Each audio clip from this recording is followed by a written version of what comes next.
Number one, I rebuke the power of excuses keeping me from the life God has for me. So, starting just with like the revelation that I have been blessed with by God about some things that I needed to understand about myself, okay? So, this is a revelation that came in a few days ago, and I've been doing this challenge to really get closer to God as of late.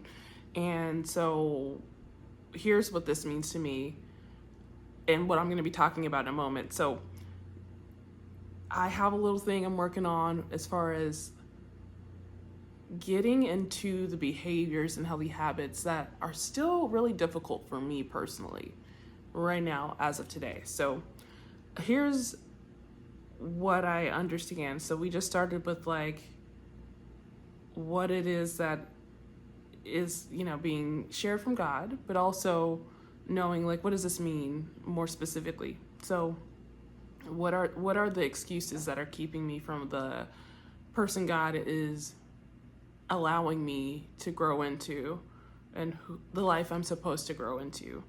So God is with me always.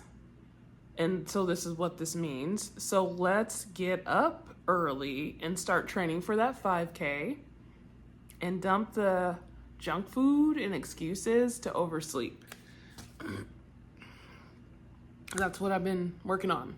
Okay, so I want to talk to you today about something that God is kind of sharing with me about burning all of the bridges to those old excuses. Because that's literally what I've been working on for the last couple of days. And I think honestly for the last couple of months, where I've really been trying to bring God into my health and fitness journey, into my graceful 40s journey. And here's what I understand from just having God drop that revelation on me. Sometimes we don't really see where we're struggling. And we're saying it's so hard, I'm doing everything. But like we're not necessarily getting that higher viewpoint that God actually has. So sometimes we're going and doing what we can see needs doing, but we're not actually aware of the other things that God can see is a part of what we're like in a cycle of. So for me, excuse me, I'm getting over a cold, and that's valid too because I got sick. So then I stopped working out. I'm tired from being sick, so I'm eating foods that are easier to make, which tend to be maybe more processed foods versus like prepared foods, and I'm not necessarily feeling well enough to do meal prep and all those things. So then I'm eating foods that aren't so great. And then maybe I'm feeling like less energy return because the foods I'm eating are not as clean ingredients, which means I have less energy and less nutritional value coming in. So then I have less over time, like my energy is actually declining, which makes it easier to reach for the processed foods or the quick fix and all of those things. So for me, my sleep has been a really big issue for months. And I'm going to reveal more about the challenge I've been working on to get closer to God because it's proving to be very effective. But one thing I needed to work on for my sleep was getting my cat to be an indoor cat from being an outdoor cat. And if you have pets or cats, then this is actually kind of a big thing, and it takes time and education. So rolling up my sleeves to do my homework, reaching out to folks and all that stuff because I need sleep. And the cat wanting to go out at 2, 3, 4, 5 a.m. because he believes he's an outside cat isn't working for my sleep, which then means the whole pattern I was describing before is in play. Also, I don't know if anyone else struggles with having to go to the bathroom once or twice in the evening out of your sleep. So figuring out what's the last window of time to have any liquids so that way you sleep through the night. So I really am fighting to get sleep through the night. And then there's the other random things that are happening. So just the other night I woke up at like 2 a.m. because my carbon monoxide machine's battery was almost gonna die. So at 2 o'clock in the morning, I hear this like alarm that wakes me up out of my sleep where I was otherwise asleep. And I find like on the nights where I'm really fighting for sleep, it's one of those wild cards. So I feel like there's a little bit of a spiritual attack energy going on around me not getting sleep, because if I were to get sleep, I'm going to advance on what God has for me. So you know what? When that carbon monoxide went off, that machine went off, I was like, you know what? Whatever evil forces is trying to keep me from my rest, please know I'm clocking you. And I am pretty much deciding at this point, I don't care if I'm dead tired. I'm going to still be out here doing my morning walks. If I have to crawl, I'm going to be out there walking. So I think, honestly, God, like, let me get to that point of, like, determination. And it seems like that's something I'm learning about God, is that He's good with us being determined about what we want. And it never hurts to, like, get to that place of definite decision. So for me, I know no matter what, I have to burn the bridges to my excuses. And I feel so inspired. I was reading Kings lately, so I just want to share something that really inspired me and has stood out to me. So this is Kings, which one? Kings 2, Kings 2, and let's go with Kings chapter 6, verse 16. Don't be afraid, the prophet answered. Those who are with us are more than those who are with them. And Elisha prayed, open his eyes, Lord, so that he may see. Then the Lord opened the servant's eyes, and he looked and saw the hills full of horses and chariots of fire all around Elisha. As the enemy came down toward him, Elisha prayed to the Lord, strike this army with blindness. So he struck them with blindness as Elisha had asked. So just a little something. But I felt like when I was reading this week, that really just paired with like the whole carbon monoxide thing, where it's like, come on. Like every time it's not the cat, every time I don't have to go to the bathroom, it's some sort of natural occurrence that, oh, well, someone's walking by really loud at night, or the carbon monoxide, or some random thing falls, or there's a random sound from my neighbor. So like every time sleep would be possible, it's disrupted. So this scripture really stands out to me because I have to remember now that God is going to be with me, and it's going to be with you, really. So when we're making these hard decisions of like, I'm going to burn all the excuses, all the bridges to my excuses, there is more of God's support than the enemy has available to meet you in a place of demise, if that makes sense. So even if it's hard, you are still receiving support. Even if it's hard, you can still do it. So for me, my struggle is, I'm tired, which means I don't need to do it because I need to rest. I love to rest. I love to relax.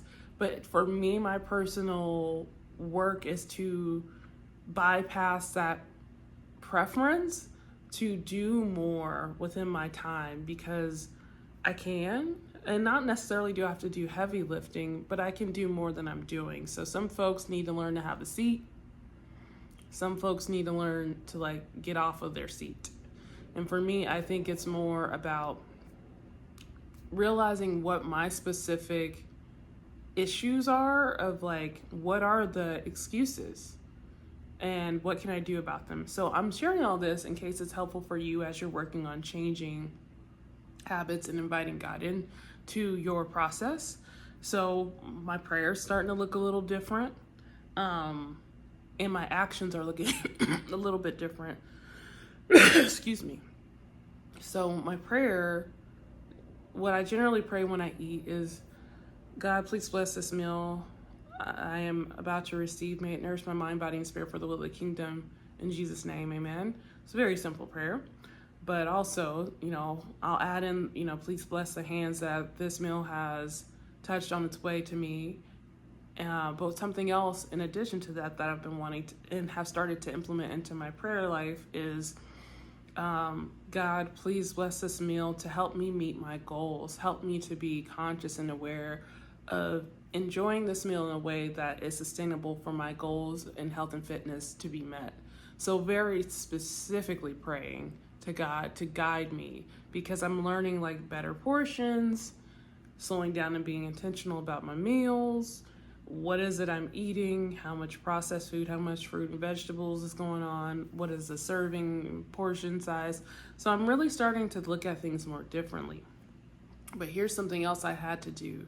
So I've decided, I reached out to my friend group, and we all are going to do the Whole 30 for the Whole 30, Whole Foods 30 challenge, or Whole 30 challenge for the next month ahead, starting tomorrow. So we're going to be doing that, all kind of working on our individual goals and sharing wins and losses and support. So I'm having to be in community about this goal of really getting some things in order, because turning 40, like, my metabolism is definitely changing, and I have to acknowledge that I am a different person in some ways than I used to be, and some of the stuff that used to work before may not work now, and that's okay. But I have to like go with that flow. So reaching out to community has been something. Praying different, bringing my prayer in more specifically around what I'm working on, and asking God for his hand in the matter and his partnership. And then I also had to burn the bridges to my excuses. So one thing I did was I got rid of all of the like processed foods. I mean, salad dressing is, being that I have a health background, I know that having salad dressing with vegetable oil isn't the greatest, but I have not, that's like an area where I haven't really committed to like learn to make all of the favorite salad dressings from scratch. I haven't figured that out just yet. So I got rid of like all the processed freezer foods that my kids have when they're here as like a I can't wait for mom to finish cooking kind of option. So I just got them out, gave them to my nieces and nephews. So there's like no processed food, with the exception to like salad dressing if you want to count vegetable oil. I also went grocery shopping, and I got all the food I would need in the course of the week. So there's no excuse. If I'm hungry, I'm gonna have to eat whatever's here. And it's primarily fruits, vegetables, nuts and seeds, and protein, lean protein. So that's it. I even gave my nieces and nephews my protein bars, because those are processed, more or less. So the only protein I'm gonna fool with is like the collagen kind, which is cleaner and truer to just like a few ingredients. So I got rid of like the comfort junk quick food that is more excuse based. I also reached out to community to build something that I can work on in partnership with others. And then the other thing is I just have to get up and do it even if I'm tired. So in the morning, I'm walking at 6:30 Monday through Friday, and I don't have any excuses that will fit. I got myself some workout clothes. I got a good decent sports bra so I can start training for my upcoming 5K. Because I don't know, if you're a woman, if you have a certain size chest, like, you have to actually run with the right attire to like make that happen. So I have nothing but progress and practice coming in, but I really did have to burn the bridge to those excuses, like, oh, I'm tired so I can eat this comfort food or junk food or fast food. And I don't mean like fast food because I rarely ever eat fast food, but I mean like food that is processed is also a form of fast food if you think about it. So there's that. And I feel like that's going to be something really important for folks to like reconsider your processed foods as fast food. So if that's helpful to you, please know that, please learn that. I have been working on a cookbook for like the last 2 years off and on. So that feels significant for something I really want us to see, and for me to understand too, that processed food is fast food. Fast food isn't good for you, so don't eat it. And you can make what you need. So I don't know if anyone else is on the like health and nutrition journey, but I just feel like these things have really like put a fire under me, and this scripture just really like hit home, as in like God is with you. All the angels are located close by if you need anything. You just have to like show up. And even if you think it's going to be hard, call on God, and he'll let the angels help you if they need to do something too. Like they stand by on his command. So there's nothing that is going to be too hard for you if you involve God. And like, how sweet is that, you know? Ugh, I could cry. I'm a little bit under the weather, so I get a little bit more emotional, but just realizing like the more we lean on God, the less alone we are in these like big changes that feel like, oh, I'm so discouraged. I can't figure it out. This used to be so easy. Why is it so hard? You know, all the things that, hey, it's going to be okay. It's going to be okay. You can do it. Just bring God in partnership and, you know, invite him to be there with you and to know and understand what that looks like and how we move when we know that it's different, right? So I think that's the other thing that is a part of how God wants us to understand what it means to show faith. Faith is acting in a way that is in accordance with the truth, right? Even if we can't see it, that is faith. So all that to say, like, if I really want to believe in God's partnership with me for my health and fitness, then I need to be faithful too. Like, I can't expect God to do it all.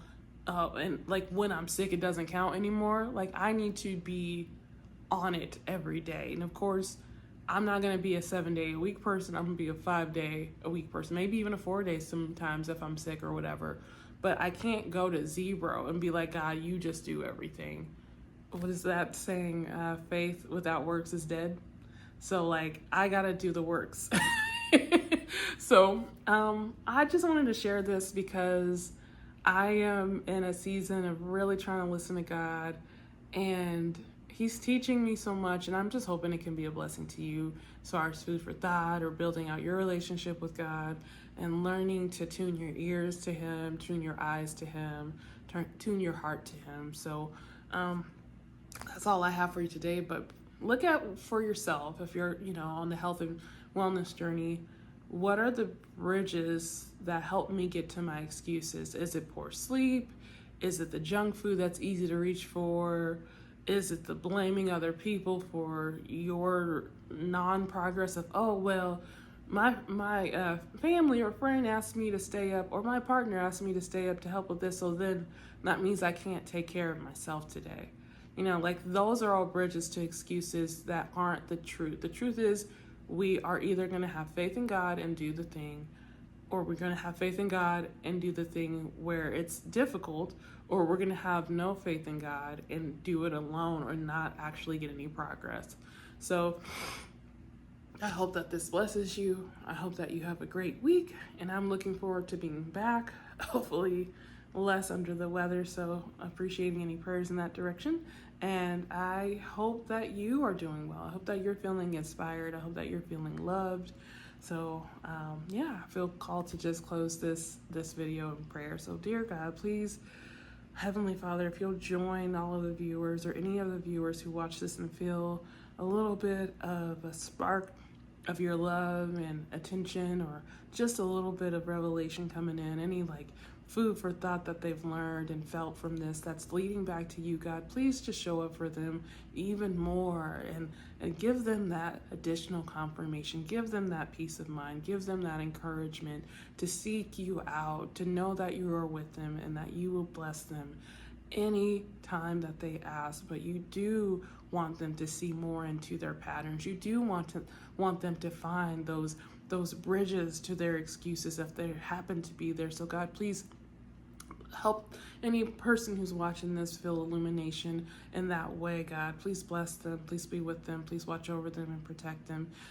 In Jesus' name we pray. Amen. So hopefully this is a blessing to you, and I'll look forward to catching you in the next episode. Please leave a comment. Tell me what you thought. Are you noticing any bridges to your excuses? Do you have any bridges? Have you already worked that out for yourself? I hope that you take great care, and I'll catch you in the next episode of Graceful 40s Wellness. See ya.